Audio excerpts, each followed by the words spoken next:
जय महाराष्ट्र बंधू आणि भगिनींनो, गेल्या वेळी लेक्चरमध्ये आपण रोटेशनल डायनॅमिक्स टॉपिक चालू केलेला आहे. आज आपण मेन पार्ट हा topic circular motion plus rotational motion. पण रोटेशनल मोशन समजण्यासाठी काही आयडियाज अजून क्लिअर व्हायला लागतात. या आयडियाचा पूर्ण रोटेशनल मोशन समजण्यासाठी उपयोग होतोय आपल्याला. गेल्या लेक्चर मध्ये मी सांगितलं होतं की लिनियर व्हेलॉसिटीची डायरेक्शन टॅन्जेन्शियल असते. म्हणून लक्षात ठेवा, सर्क्युलर मोशन मधल्या लिनियर व्हेलॉसिटीला दुसरे एक नाव आहे टॅन्जेन्शियल व्हेलॉसिटी. Tangential velocity. आता ही जी टॅन्जेन्शियल व्हेलॉसिटी आहे म्हणजे linear velocity, particle circular motion करतोय. सर्क्युलर मोशनला आपण अँग्युलर मोशन म्हणू शकतो. म्हणून जो पार्टिकल सर्क्युलर मोशन करतो त्याला अँग्युलर पॅरामीटर्स असतात आणि त्याचबरोबर लिनियर पॅरामीटर्स सुद्धा असतात. लिनियर पॅरामीटर कुठले? तर लिनियर डिस्प्लेसमेंट, लिनियर व्हेलॉसिटी आणि लिनियर एक्सेलरेशन. याचे अँग्युलर पॅरामीटर कुठले? अँग्युलर डिस्प्लेसमेंट, अँग्युलर व्हेलॉसिटी आणि अँग्युलर एक्सेलरेशन. आता आपल्याला अँग्युलर पॅरामीटर बघायचं आहे. Angular displacement denoted by theta. आता पहा, CA या सर्कलची रेडियस आहे, पण CA bar denoted by R बार हा रेडियस वेक्टर आहे. कारण रेडियस वेक्टर नाव का पडलं? तर हा जो वेक्टर CA बार आहे तो रेडियस पासून तयार झाला आहे, म्हणून त्याला रेडियस वेक्टर म्हणायचं. आणि तुम्ही ह्या सर्कलची कोणतीही रेडियस घेतली तर ती कॉन्स्टंट असते. आणि म्हणून रेडियस वेक्टरची मॅग्निट्यूड सर्क्युलर मोशन मध्ये कॉन्स्टंट असते. आता समजा आपल्याला अँग्युलर डिस्प्लेसमेंट पाहण्यासाठी पार्टिकल A पासून B पर्यंत गेला. Suppose my particle goes from A to, that is position A to position B in time t. Then when particle is at A, radius vector is CA bar. When particle is at B, radius vector is CB bar. That means here radius vector describes angle theta during time interval t. That is when particle goes from A to B, then this theta is termed as angular displacement. Then how to define this angular displacement? In short, the angle described by radius vector when particle goes from initial position to final position, that is called angular displacement. आता angular displacement हा theta जो angle आहे, mathematics मध्ये तुम्हाला झालेला आहे. हे theta कसे म्हणू शकतो आपण? Theta is equal to this arc AB, that is arc length denoted by S, divided by this distance CA, that is R. That means theta is equal to S by R. From this we can write S is equal to R theta. S is equal to R theta. आता S म्हणजे काय? हे जे relation आहे हे कुणामधील relation आहे? हे S आणि थीटा मधील रिलेशन आहे. म्हणजे एस थीटाशी जर कनेक्ट करायचं असेल तर मल्टिप्लाइड बाय आर. हा जर पॉइंट लक्षात ठेवला मी सांगितलेला. मराठीमध्ये काय सांगतोय बघा परत एकदा. Linear displacement. तुम्हाला इथं लिनियर डिस्प्लेसमेंट काय?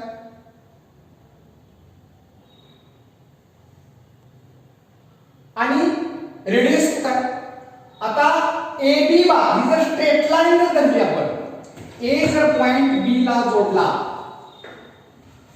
जो वेक्टर मिळतो A B bar A point बी ला जोडून, ते जे असतं ते असतं लिनियर डिस्प्लेसमेंट. पण आता आपण ए बी ला इथं आर्क लेंथ म्हणतोय. ए बी काय होईल? ए बी होईल डिस्टन्स. ए बी काय होणार? डिस्टन्स. पण लिनियर डिस्प्लेसमेंट काय होणार? ए पॉइंट बी ला जोडा straight line. A B bar हे लिनियर डिस्प्लेसमेंट झालं. आणि A B he arc length, त्याच्या बाबतीत आपण आर्क लेंथ घेतोय आता इथं. म्हणजे S equal to r theta. म्हणजे arc length is equal to arc length that is this distance covered by particle during particle going from A to B is equal to r theta. आता S is equal to r theta हे relation आपण मिळवले. इथं थोडा हे लक्षात ठेवा, relation हे महत्त्वाचं. आता आपल्याला अँग्युलर डिस्प्लेसमेंट आपण theta equal to s by r बघितलं आणि त्यावरून s चा formula s equal to r theta. आता आपल्याला अँग्युलर व्हेलॉसिटी, आता अँग्युलर व्हेलॉसिटी मध्ये पहिल्यांदा काय स्टडी करतोय बघा आपण. Average angular velocity. Angular velocity denoted by omega. Average angular velocity is equal to, आता अँग्युलर व्हेलॉसिटी बघतोय. आता अँग्युलर व्हेलॉसिटीचा फॉर्म्युला तयार करण्यासाठी बघा अँग्युलर पॅरामीटर चाललाय आपला. सर्व अँग्युलर घेतले. Theta, what is theta? Right, angular displacement. Very good. Upon T, theta by T. Generally we denote this as delta theta by delta t. This is average angular velocity. आणि instantaneous angular velocity denoted by omega. ते कशी मिळवायची बघा. याचं limit घ्यायचं. Limit delta theta or we call as a delta, right in this way or right in this way. This can be written as sure delta theta by delta t also. Limit delta theta, that is delta theta divided by delta t as delta t tends to 0. Then what is this? This is d theta by d. हेच असं denote करतात. म्हणजे limit घेतल्यानंतर याचं limit घेतलं काय, याचं घेतलं काय, एकच आहे. लिमिट घेतल्यानंतर याची काय झाली? स्ट्रेट झाली. ध्यानात ठेवायचं. हे जरा डेल्टा वाकडा आहे, आता स्ट्रेट झाली, स्ट्रेट झाली बघायची. D theta by D T. हे आपण ध्यानात ठेवण्याची टॅक्टिक. मग एव्हरेज अँग्युलर व्हेलॉसिटी आणि इन्स्टंटेनियस अँग्युलर व्हेलॉसिटी यातला बेसिक डिफरन्स काय? When this delta t, this time interval, when particle goes from A to B, is infinitesimal small. It is infinitesimal. It is very very small. And when limit is taken and delta t tends to 0, then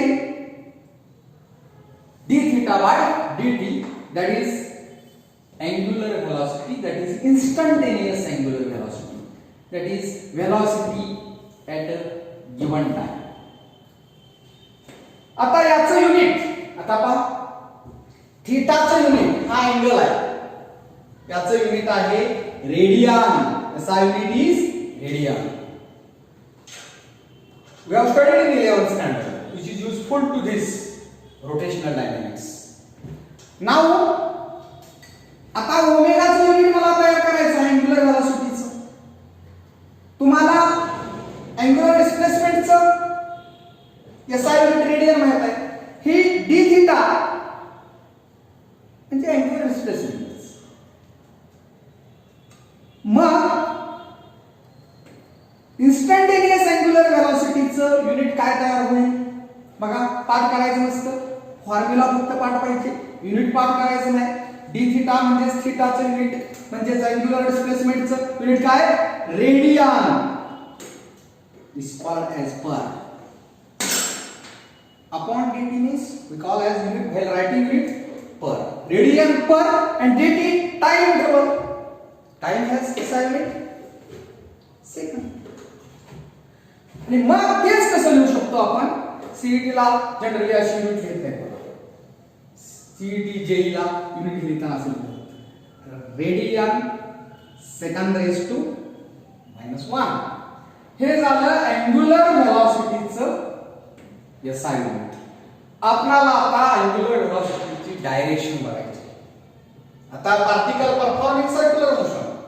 angular व्हेलॉसिटीची direction कशी ठरवायची. पण पहिल्यांदा note करा, angular velocity is a xi vector. It is axial vector. Axial vector म्हणजे काय बघा, हा राईट हँड थंब रूल दाखवला जातो.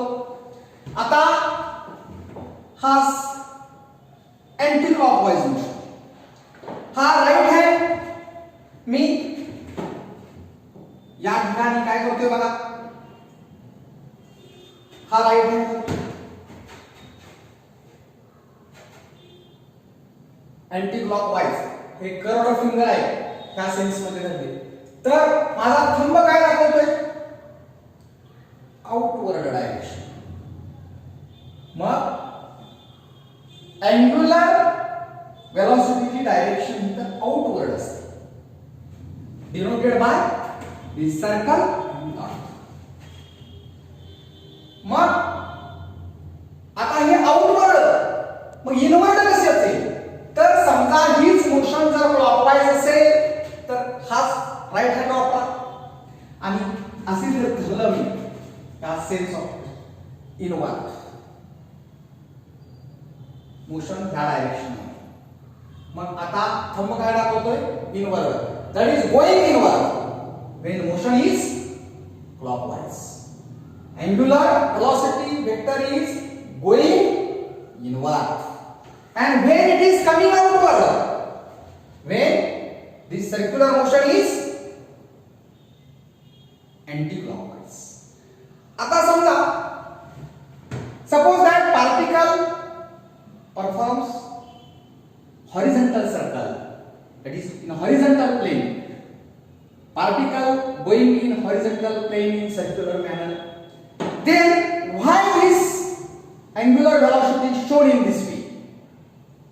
आता बघा, या ठिकाणी लिनियर व्हेलॉसिटीची डायरेक्शन कशी आहे, टॅन्जेन्शियल. आपण शिकलेलो आहे कायम टॅन्जेन्शियल असते. आता मोशन अँटी क्लॉकवाइज. त्यावेळी बघा थंब काय दाखवतोय, अपवर्ड. कारण काय आहे, हॉरिझॉन्टल प्लेन मध्ये मोशन आहे. त्यावेळी अँग्युलर व्हेलॉसिटी डायरेक्शन अपवर्ड. आता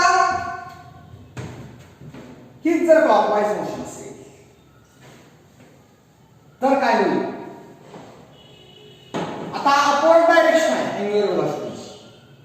आणि जर क्लॉकवाइज डायरेक्शन असेल तर अँग्युलर व्हेलॉसिटीची डायरेक्शन काय असेल हे तुम्ही मला उत्तर द्यायचं आहे. आज एक प्रश्न लिहून देणार आहे तुम्हाला, त्याचं उत्तर तुम्ही द्यायचं आहे. ते आपल्याला मी सांगणार नाही, कारण त्याचा विचार तुम्ही केला पाहिजे, चुकलं तरच सांगायचं. आता यानंतर आपल्याला अँग्युलर डिस्प्लेसमेंट बघितलं, अँग्युलर व्हेलॉसिटी बघितली. आता लगेच अँग्युलर ऍक्सेलरेशन बघायचं नाही आपण, तर आता काय बघायचं आहे पहा. हा फॉर्म्युला काय आहे, s = r थीटा. हे जे इक्वेशन आहे हे मी डिफरन्शिएट करतो, taking derivative on both the sides with respect to time. ds by dt r constant, whenever there is constant in derivative it is taken as a outside. constant with variable आहे, त्यावेळी constant हा differentiate करताना बाजूला घेतला जातो. कॉन्स्टंटचं derivative 0 असतं कधी, when see now this d by, you have studied d by dx of constant 7 suppose, this is equal to 0. But here d by dx of 7x, this derivative is not equal to 0 because this is a constant along with variable. This constant अकेला एकटा आहे, पण हा एकटा आहे का along with variable. म्हणून हे जे कॉन्स्टंट आहे हे कॉन्स्टंट आउटसाइडला घेतलं जातं आणि इथं मात्र ह्या कॉन्स्टंटचं डेरिव्हेटिव्ह 0 असतं. इथं विथ रिस्पेक्ट टू एक्स केलं 11वी. आता इथं मी derivative with respect to t घेतले, हा व्हेरिएबल आहे, थीटा अँगल सारखा बदलतो. मात्र r जी रेडियस आहे सर्कलची, म्हणजे रेडियस वेक्टरची जी मॅग्निट्यूड आहे ती बदलत नाही, म्हणून r taken as outside and d theta by dt and that is equal to r. And what is d theta by dt? Rate of change of angular displacement with respect to time. See now, here it is. Already stated. Use there. Then ds by dt. What is ds by dt? Rate of change of linear displacement with respect to time. Linear velocity is equal to v is equal to r omega. हे linear velocity आणि angular velocity यांच्या magnitude मधलं relation आहे. Linear velocity angular वेलॉसिटीला connect करण्यासाठी, म्हणजे linear parameter आहे तो angular पॅरामीटरशी connect करण्यासाठी आपण r चा वापर केला. आता इथं सिस्टमॅटिकली फॉर्म्युले सुद्धा येतात बघा. इथं बघा s अँग्युलर हे लिनियर आहे, हे r म्हणजे लिनियर जी क्वांटिटी आहे ती अँग्युलरशी कनेक्ट करण्यासाठी r चा वापर केला. मग कुठली क्वांटिटी? Angular displacement. हे s चा अर्थ आपण ab असा घेतलेला आहे. ab म्हणजे आर्क लेंथ, म्हणजे डिस्टन्स कव्हर. पण ab बार जर स्ट्रेट लाईन जोडलं हे, तर ab बार जे येतं त्याची मॅग्निट्यूड येते ती लिनियर डिस्प्लेसमेंट. मग v r ओमेगा. कसा इथं r इथं आला फॉर्म्युला ध्यानात ठेवण्याची काय बघा. लिनियर अँग्युलर शी कनेक्ट केलं. काय लिनियर? आता हे लिनियर डिस्प्लेसमेंट वेक्टर क्वांटिटी, पण त्याचे मी मॅग्निट्यूड घेतलेले आहेत. यस, सर्क्युलर मोशनच्या बाबतीत आर्क लेंथ म्हणतोय आपण AB. मग s is equal to r theta. हे अँग्युलर, हे linear connected by r. Angular displacement, हे अँग्युलर वेलॉसिटी, ही लिनियर वेलॉसिटी कनेक्टेड बाय इथं. मग आता v is equal to r omega. हे रिलेशन झालं. पुन्हा म्हटलं तर लिनियर वेलॉसिटी आणि अँग्युलर वेलॉसिटी यांच्या मॅग्निट्यूड मधलं. पण व्हेक्टर रोटेशन कसं असतं याचं पहा, v bar is equal to omega bar cross r bar and not r bar cross omega bar. If we want to write r bar cross omega bar, then this can be written as minus r bar cross omega bar. v bar equal to omega bar cross r bar पुस्तकात लिहिलेलं असतं. एवढं जर पाठ करून ठेवलं तुम्ही आणि तुम्हाला एमसीक्यूज ला एखादा सबस्टिट्यूशन आलं, काय सबस्टिट्यूट काय करायचं असं जर असलं एबीसीडी मध्ये त्या अल्टरनेटिव्ह मध्ये, तर हे पण बरोबर आहे.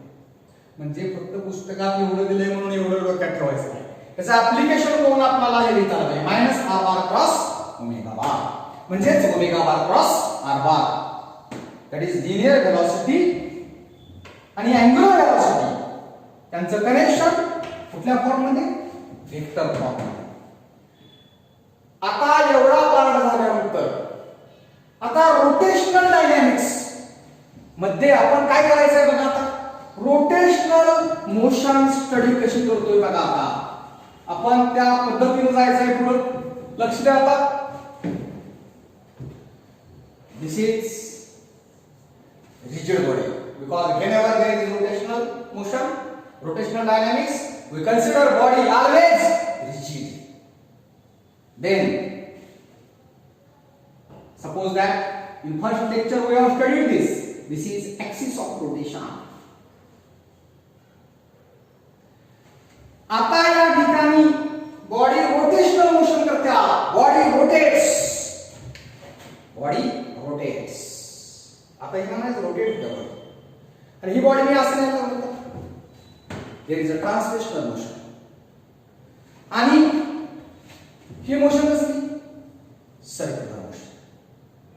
मग रोटेशनल मोशन म्हणजेच circular motion plus rotational motion.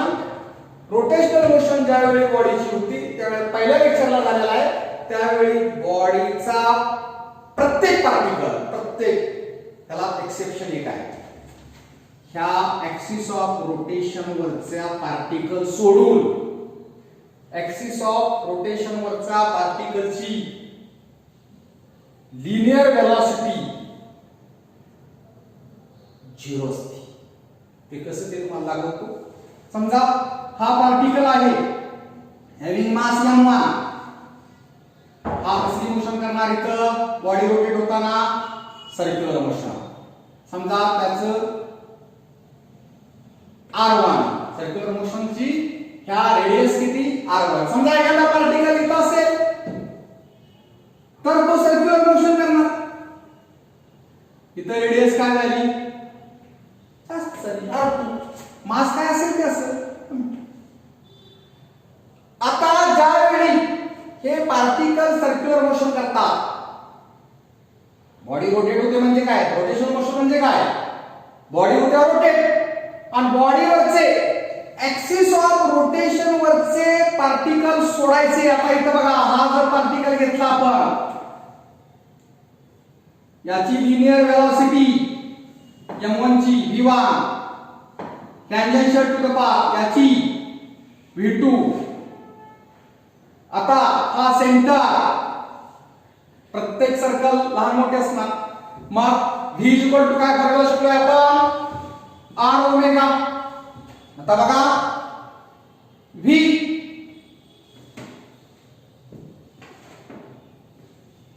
Is equal to काय होईल, v1 याची वेलोसिटी असेल ही v1. अप्लाय करा या पार्टिकलला, v1 is equal to r1.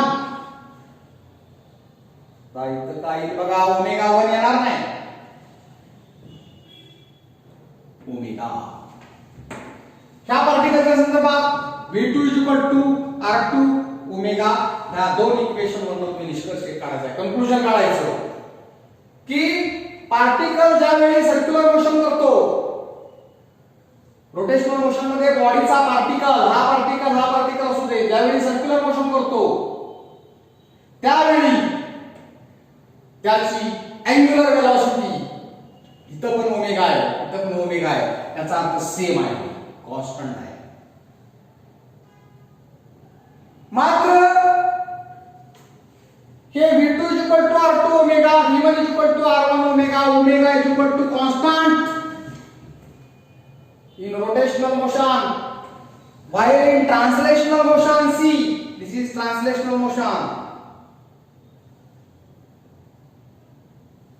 What about constant quantity? Constant quantity इतकी कुठली?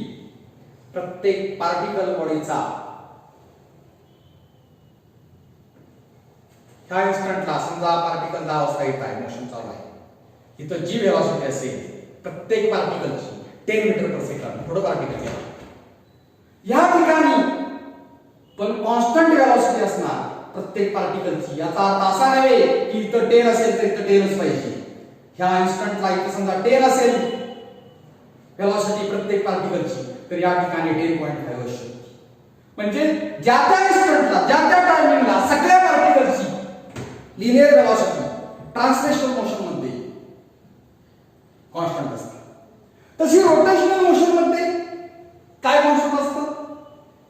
अँग्युलर व्हेलॉसिटी कॉन्स्टंट असते.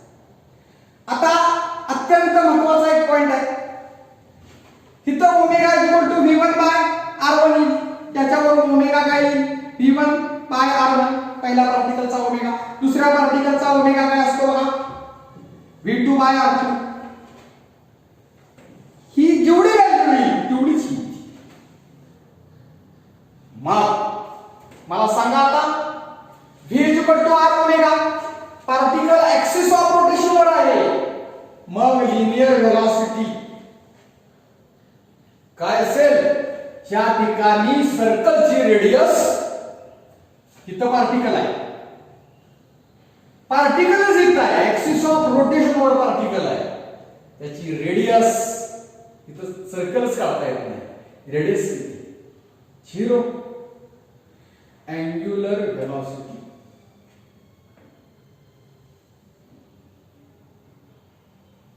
ओमेगा 0 ने ओमेगाला मल्टिप्लाय केलं तर येणार 0. याचा अर्थ काय बघा की ऍक्सिस ऑफ रोटेशन वरच्या प्रत्येक पार्टिकलची लिनियर व्हेलॉसिटी काय 0 येईल. पण ऍक्सिस ऑफ रोटेशन सोडून जे पार्टिकल असतील त्यांची लिनियर व्हेलॉसिटी मात्र इथं v2, इथं v1 आणि v2 म्हणजे r2 ओमेगा, इथं v1 म्हणजे r1 ओमेगा, इथं r1 कमी आहे, इथं r2 जास्त आहे, याचा अर्थ ओमेगा कॉन्स्टंट आहे.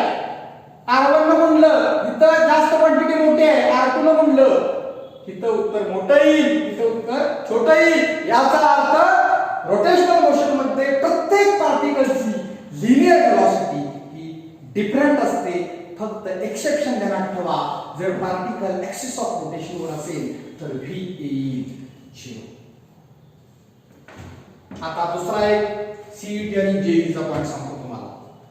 या ठिकाणी अत्यंत महत्त्वाचा पॉइंट आहे, पहा v equal to r omega. आता ह्या सर्कलकडे बघा, centre A, omega is equal to याच्यामध्ये omega is equal to v by r इकडे येणार, म्हणजे v बाय r. ही angular velocity when particle performing circular motion, angular velocity with respect to point C काय असते? v by r. आणि circular motion मधला फरक झाला v equal to r omega. आता यामध्ये जर पार्टिकलची angular velocity with respect to suppose point B घ्यायची म्हटलं, कारण परीक्षेत with respect to C angular velocity v by r आहे असं सांगितलं, आणि विथ रिस्पेक्ट टू B काय असेल तर ती angular velocity v by r कदापि नसणार. कारण ह्या फॉर्म्युला कसा होता यार बघा, omega equal to v by r म्हणजे सी पासूनचे हे डिस्टन्स. मात्र विथ रिस्पेक्ट टू बी असेल तर फॉर्म्युला येतो व्ही बाय आर. इथून हे डिस्टन्स आर, हे r plus r two r. हे विथ रिस्पेक्ट टू काय C v by r. With respect to B काय असेल व्ही बाय टू आर. इथं बसायचं नाही. ही particle performing circular motion. Then angular velocity with respect to point C when particle is at A is V by R. Then what is the angular velocity with respect to B? तर इथे येणार V by 2R. V by 2R. आणि मी एक सांगितलं तुम्हाला question विचारणार आहे. तो क्वेश्चन घेऊन घ्या. काय क्वेश्चन आहे बघा. तो क्वेश्चन सांगतो तुम्हाला. Horizontal circle, motion is anti clockwise. This is direction of angular velocity. If particle performing circular motion in anti-clockwise sense, then what is the direction of angular velocity? तुम्ही मला व्हॉट्सअपला एक डायग्राम काढा आणि माझ्या पर्सनल व्हॉट्सअपला रिप्लाय करा. ही diagram इथं फक्त मी काढतो बघा. ए पोझिशन, बी पोझिशन, हा सेंटर, आपण सेंटर आहे आणि मोशन आहे क्लॉकवाइज. त्यावेळी ओमेगा बार मी कसं रिप्रेझेंट करायचं प्रत्येकाने डायग्राम काढायची पेजवर आणि त्याचा फोटो काढून मला पाठवा. कुणाचं बरोबर येते कुणाचं चुकते हे मला कळू. आज आपण इथंच थांबू.